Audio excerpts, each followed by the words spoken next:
Cheat Code, Support Strategist, written by Clouds, read by Distracted by Books. Chapter 69, Binge. Hitoshi was exhausted. He hadn't slept in 2 days, and for once, he couldn't even blame it on insomnia. No, instead, he had to blame it on his classmate, who was apparently an oddly successful streamer who spent his time getting roasted by an actual real-life villain. Because that was completely normal, obviously. What even was his life? After finding the stream the other night, Hitoshi and his adults had spent the entire night and next day going through every single last episode that Dusty and Icy Cat had archived.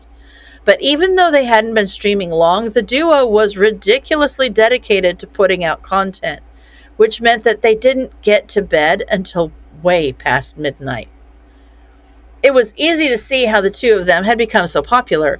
Todoroki's tendency to actively encourage his followers to make fun of him was unique and had caught a lot of people's attention. Add to that his deadpan humor and Shigaraki's constant roasting, and it was no wonder so many people tuned into their streams. Despite the seriousness of the situation, Hitoshi had found himself actually enjoying the content, and he'd even caught Aizawa reluctantly cracking a smile a few times. They weren't watching the stream for entertainment, though. They were watching it because as soon as they'd all gotten over the sheer panic of hearing Shigaraki's raspy voice in their living room, they'd all jumped to the next logical conclusion, that Todoroki was likely a member of the League, and that the villains had somehow planted him as a traitor within 1A to feed them information. It made sense, but at the same time it didn't. From what Izuku and Mei had told him, Todoroki had saved Aizawa at the USJ. But if he was actually a villain, then wouldn't he have just let him die?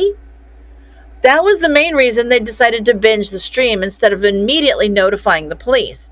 At first, Hitoshi had been convinced that Todoroki was a villain, but after more than a day of listening to Shigaraki and Todoroki interact, he wasn't so sure anymore. They didn't act like co-conspirators so much as friends, or maybe even brothers, with a healthy dash of sibling rivalry sprinkled on top. Todoroki never talked about 1A, except to benignly make fun of Bakugo a few times, and Shigaraki spoke about the League even less, so it didn't look like they were discussing insider information.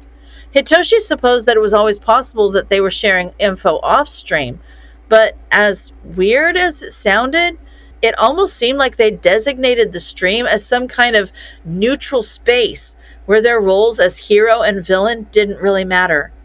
That somehow didn't stop them from joking about Shigaraki trying to kill their entire class, though, which Aizawa thought was ridiculous, and both Hitoshi and Mike had to admit was darkly hilarious. As terrible as it looked, there was still a chance that Todoroki wasn't a traitor, and that he had only paired up with Shigaraki in streaming because he felt he had nowhere else to turn.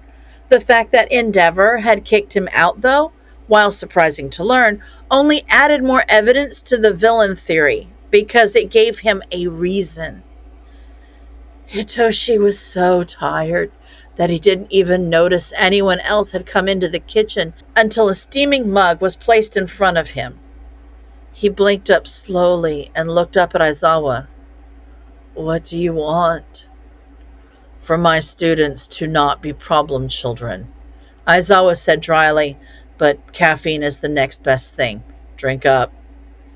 Hitoshi took a deep gulp of the coffee and groaned. "Why is binge watching more exhausting than insomnia?" "Because your brain was still working the whole time," Aizawa said. "It's the same reason stakeouts have you feeling dead, even though, objectively, you were just sitting in the car the whole time. It's the same concept here, especially since we were actively researching a villain.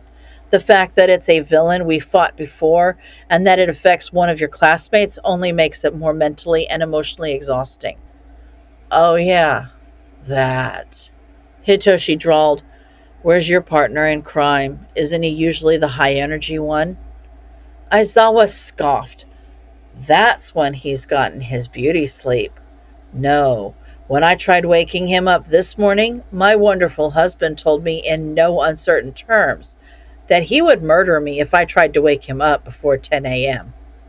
Hitoshi raised an eyebrow. And what time was this? Aizawa smirked. 10:02. Figures. Hitoshi chuckled. At least he'll be rocking those eye bags so he matches the rest of the family. He took another gulp of coffee and grimaced. This is doing absolutely nothing. Aizawa rolled his eyes. It's coffee, kid, not magic. The conversation fizzled out, and both of them were more than happy to embrace the silence as they waited for the coffee to kick in. It was nice and relaxing, and Hitoshi was actually starting to nod off again when his phone suddenly vibrated loudly against the table and startled him so badly that he almost fell out of his chair. He scrambled toward the phone and picked it up. Hi, good morning. Ochako's voice was cheerful and loud enough that Hitoshi had to hold the phone a few inches away from his ear. Are you ready for me to pick you up? Hitoshi blinked. What? Mina invited everyone to the mall, remember? Ochako said. Don't tell me you're going to bail. I was going to come over and we were going to get you more used to teleporting with me, remember? That was today? Hitoshi rubbed at the bridge of his nose. Of all the... Yeah, just... Everyone's coming, right? Yeah, I think Mina managed to convince everyone, Ochako answered. Why? No reason. Hitoshi's brain was racing as sluggishly as humanly possible.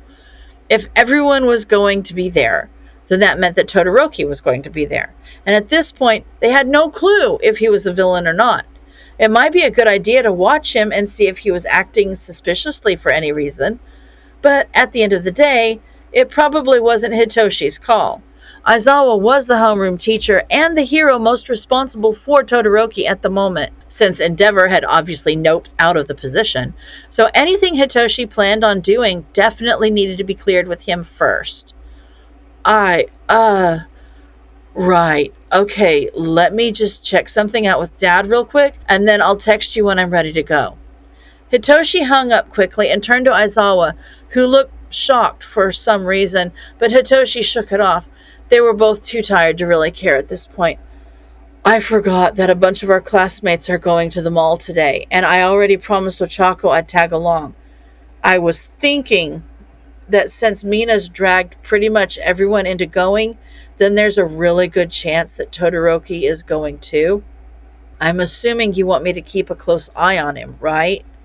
I know we hadn't really discussed what we're going to do, but I figured that if he's working with the villains... Aizawa shook himself out of whatever stupor he'd been in and frowned. I have a meeting with Nedzu today to inform him of the situation, but there's still so much we just don't know. It would be illogical and unfair of me to ask you to do a job when both the danger and the threat level are both still completely unknown. But you're not asking. I'm volunteering. Hitoshi pointed out, and he's my classmate. So if he is a villain, I'm already kind of at risk. Which is the only reason I'm not telling you to avoid him entirely, Aizawa said firmly. Go. Have fun with your friends. But if Todoroki starts acting oddly, inform us instead of going after him yourself. He shouldn't be your top priority, and I don't want you putting yourself in danger. Got it, kid? Got it. Hitoshi stood and nodded to Mike as he walked into the room. I gotta go. I'll talk to you guys later. All right, kiddo. Mike gave him a knowing smile. Have a great day. Okay. Hitoshi shook his head and went to go get dressed. His adults were weird. Shota stared after Hitoshi as he ran back to his room. Did he just... Mike grinned widely. Yeah, he did. Our kid just called you Dad, Sho. How do you feel? Shota groaned. I think I need a nap. Tomura walked into the bar only to see Kurogiri talking to Giron and two NPCs that he'd never seen before. What's going on? Kurogiri heaved a disappointed sigh and gave him a look. First of all, you're late. Second of all, allow me to introduce our new recruits.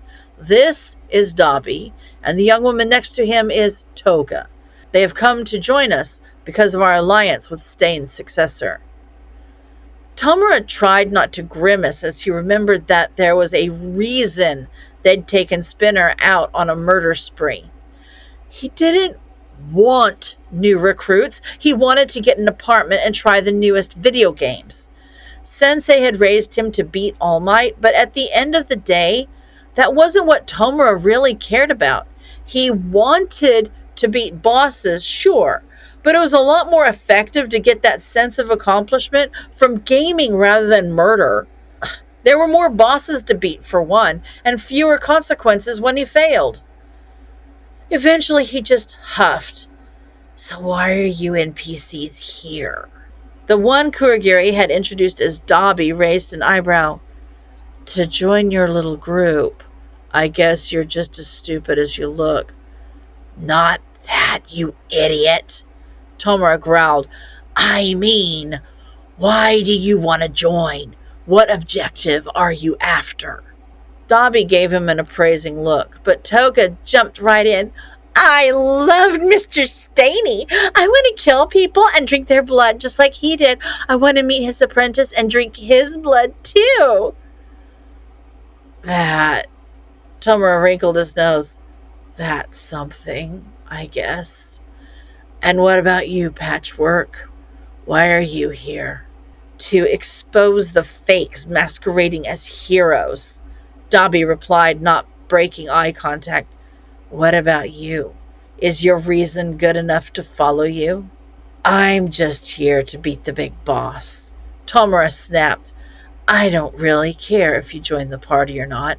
So if you don't like that, go find your own side quest or whatever. Tomura! Kurogiri shouted at him as he shouldered past the new recruits and tore open the door. You must forgive him. Our leader knows what he must do. Allow him to clear his thoughts, and we'll get back to you on recruitment. Tomura slammed the door behind him, resisting the urge to disintegrate it completely. Drinking blood and exposing heroes. On the surface, those seemed like great reasons to be a villain, but at the same time, there were other ways to make those things happen legally. Even if there wasn't, though, Tomura couldn't get the thought out of his head that Sensei was going to find a way to twist these guys' goals for his own purposes. With how he had been manipulated over the years, Tomura could only imagine what those two would be like once he was done with them. Could he really just stand by and let that happen? Maybe Kurogiri was right. He needed to clear his head. Hitoshi took a few deep breaths as the world righted itself again. Ochako had given him some anti-nausea medication before they had left, and Izuku had printed off an entire booklet of strategies for him to try. So he managed not to throw up his coffee, but it still took him a couple of minutes to feel good enough to start looking around. Ochako, I thought we were going to the mall. Why are we at Izuku's place? Ochako blushed deeply. Well, I was just thinking, that everyone in class kind of knows of them, but no one really knows them, and it might be nice to have a buffer. I mean, it might be nice to let people meet them. Hitoshi blinked. If the worst case scenario happened and Todoroki was the traitor, Izuku was cheat code. He and Mei had already proven that they were capable of fighting the League.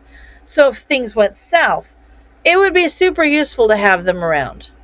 Ochako was looking forward to just having a normal shopping trip, though, and if he told his kidnappers about Todoroki, they'd probably jump into the whole situation with both feet, and the whole idea of a normal outing with friends would fly out the window.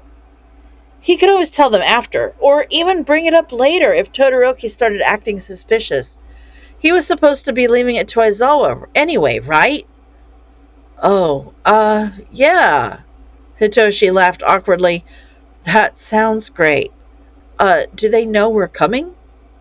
Ochako nodded. Yep, I texted them both yesterday, and May said she'd meet us at Ezekiel's. I tried texting you too, but, you weren't really responding, so.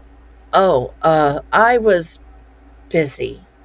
Hitoshi grimaced. Sorry. Ochako shrugged. You were spending time with your adults, right? I noticed you called Aizawa Dad earlier, so that must be going well. Hitoshi did a double take. What? No, I didn't. Yeah, you did. Ochako gave him a confused look. You said, and I quote, I have to check something out with Dad real quick, so I'll text you. You totally called him Dad, Shindig. Hitoshi opened his mouth to deny it again, then froze in realization as his brain caught up. Oh no.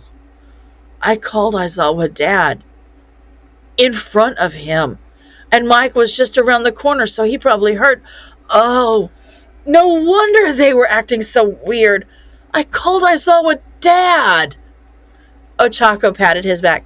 There. At least he didn't call you out on it.